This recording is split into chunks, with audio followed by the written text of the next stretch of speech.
All right, we're back again. TJ Messler, the Director of Faith Formation here at All Saints, and I'm with our newly installed pastor, Father Schneier.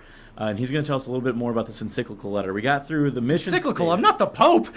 Whoopsie. His pastoral letter. There you go. A little bit more through that. We got through our mission statement, following Jesus, Sure. forming saints.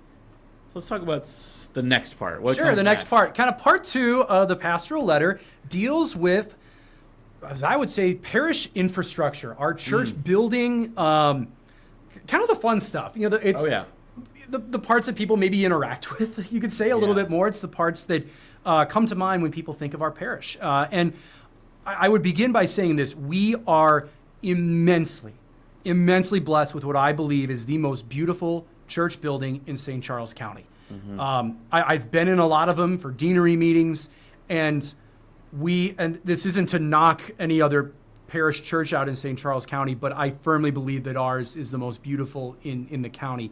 And we're so blessed with that. Yeah. From our beautiful steeple to our amazing stained glass windows, to just the high altars and side altars that we have.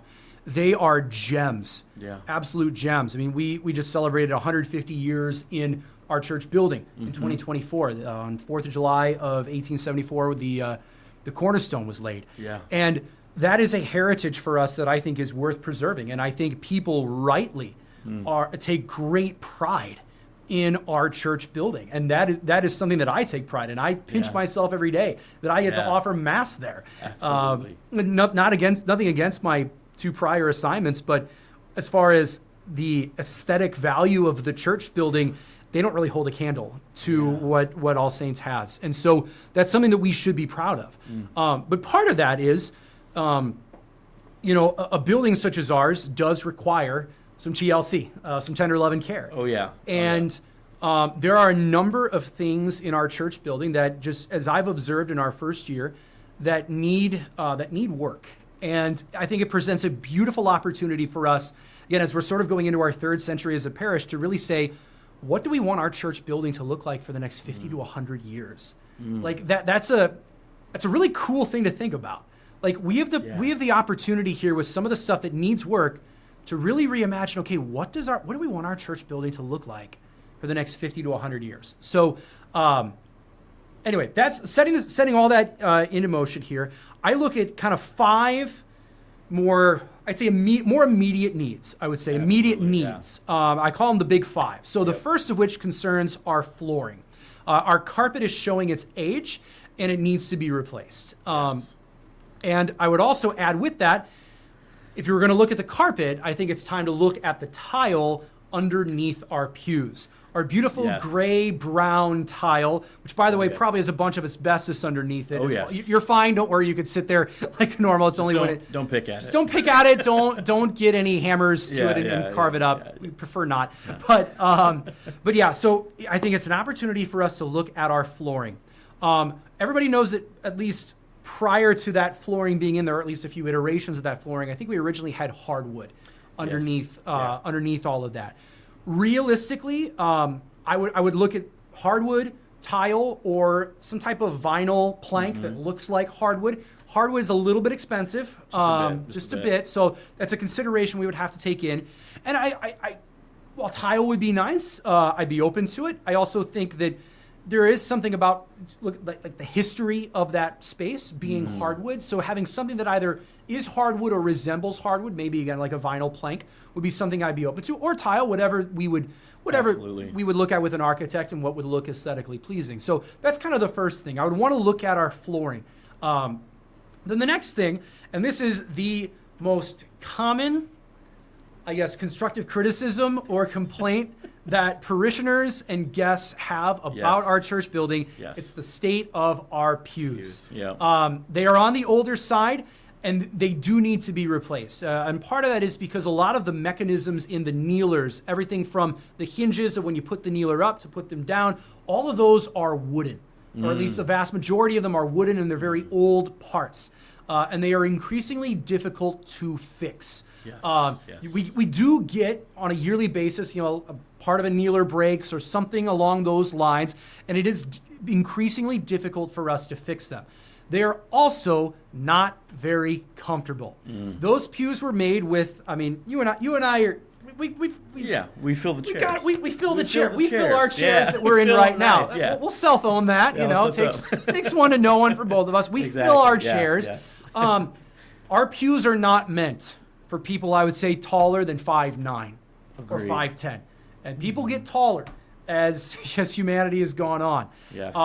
Our pews are not very deep as far as sitting. In addition to that, the kneelers are very close to the pew in front of you. So, like, for instance, my sister, she just gave birth a week or two ago. It's hard for somebody who's got a little bit of girth because you're right up against that. And also, there's not a lot of space behind you. Yeah, I'm 6'1".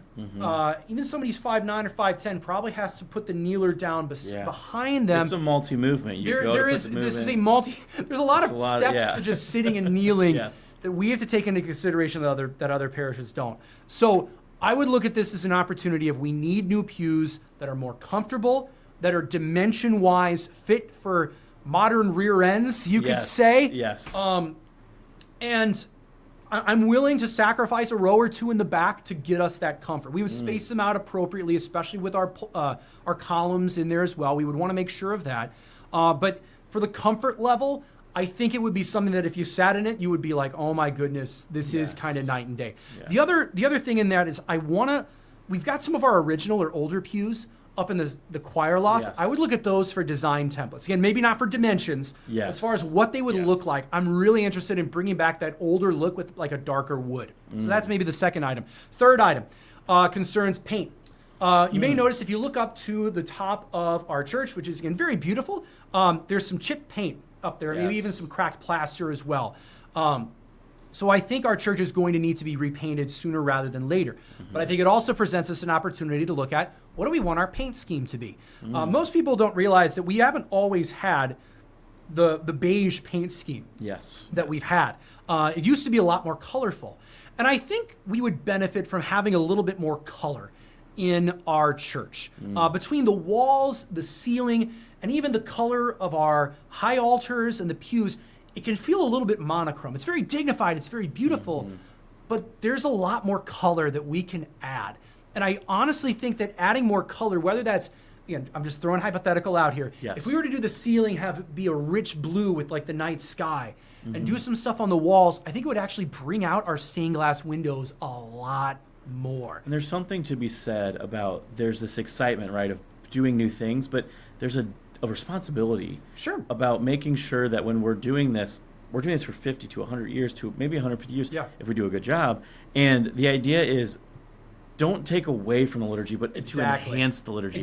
Like we go to our cathedral, for example, the beautiful mosaics. You know, you could spend an hour or two just going through the mosaics, and they add to it. And the other thing I want to say is I'm going to be in the process of talking with our archives committee about looking at what were some of our older paint schemes. Absolutely. Maybe we can just take it back to hey, we liked, I don't know, the 1870 color scheme or whatever iteration of that might be. If there was something back there, I want to do this. This isn't just renovating for the sake of renovating, it's restoring. Exactly. So again, paint, we need it. The next two items are a little bit more physical infrastructure. I think we could use some new confessionals. They are very cramped, very stuffy, and the biggest thing is they're not very handicap accessible. The door is very, very narrow. I think it's only 24 inches versus 36. I heard that number from somebody. In addition, having to turn and go around, the space is not oriented very well. There's all kinds of ways that you can orient the space and make the space more efficient and actually create more space in what we currently have. The confessionals we had at the seminary did a very good job of that. Just the layout of what direction Father faces versus the penitent. You can make the space more efficient, and I think we have an opportunity to do that. Again, to make them also handicap accessible too. I want our parishioners to be able to go in there if they have a walker and just to be able to get in there well. The last item, at least as far as the big five, as I like to say, concerns our sanctuary rail. Maybe call it communion rail. I call it a sanctuary rail.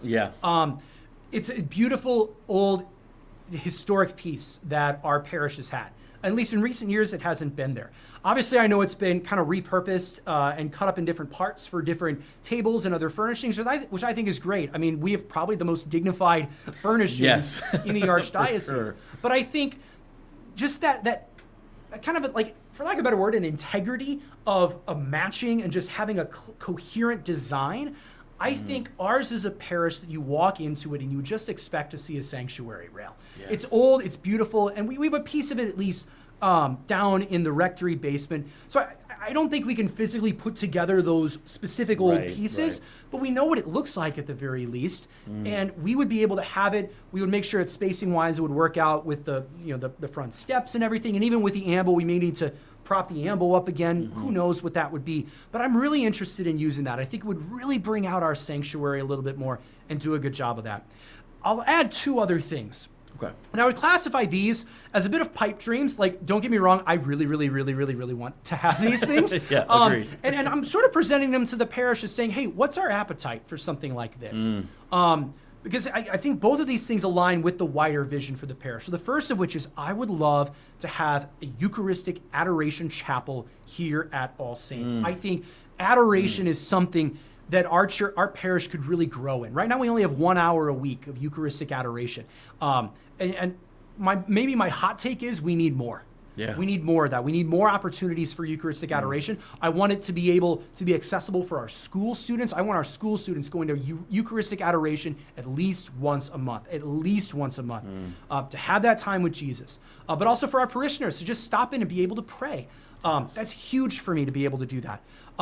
So looking at what that might entail, right now, the space that, to me at least, would seem to make the most sense, and again, this isn't set in stone or anything, but this is a pipe dream. Right now, the current music room off of the parish center, because it has an outside door that parishioners could access, but also school kids could access. We would make sure that there'd be a lock inside there so that you couldn't get inside. It would be fairly handicap accessible. It would only need maybe a few inches of ramping for folks to be able to get in there. We could put a keypad on the outside that folks could enter at any time. And it's a space that we could make it look nice. There's some windows in there. We could put some decals and make it look like stained glass windows. Absolutely. We could make it look really, really good. But a Eucharistic Adoration Chapel is an important one for me that I think our parish really needs.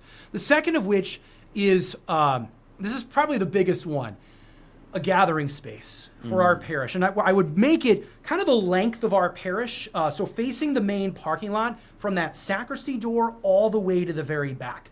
That's probably the most ideal place because most of our parishioners enter on that little side door from the main parking lot side. They don't enter from what would be the back of a church. Right. But a gathering space, the length of the church there would serve a lot of purposes for us. Number one, I know that whenever we talked about possibly building a new church, it was roundly shot down by parishioners because we love our church building. And again, that is a good thing. That's not a bad thing. But we do have some modern needs that our parish just doesn't have. So a gathering space would allow us to have more space for funeral visitations. Right now they're very cramped in the back of our church. We could also have more bathrooms. We have currently one toilet in our church right now. We could have more bathrooms out there. What I would also want to do is cut out another door from the gathering space into the church. It would be opposite the current bathroom. So if you're looking at the altar, in the back right. So one other door back there, so you could have 2 entrances, one that's the current side door, the other that would be a newer door to the gathering area. So we would have 2 different spaces that folks can enter for a little bit better ingress and egress.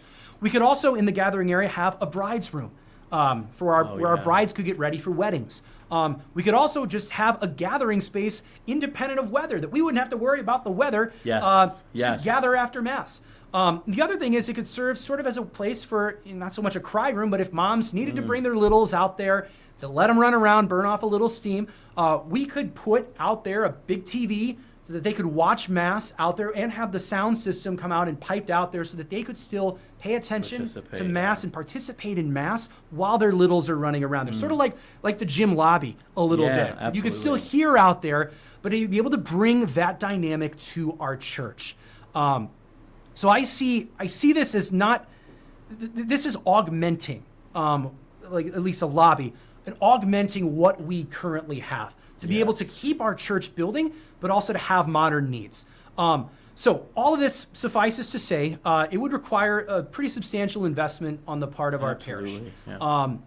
We have been immensely blessed recently with a very large bequest to be able to start kind of dreaming big on this. It doesn't come to nearly all of it, but at least gives us the opportunity to kind of start thinking and dreaming. And it would require a bit of an investment on the part of our parish. But if folks want to do it, I'm game. So I put all this out there just to say, here's kind of where I'm thinking of where we can be. And here's my vision of what our church building can look like. Again, also, I would say ideally we would want to do this in one fell swoop to not have continuous construction like on Highway 70 over the course of the next 5 years. And I can tell you we've had that. We've had continual things going on for years and years. And as I'm hearing you say all these things, I keep reminding myself of last week when we heard about what our mission statement is.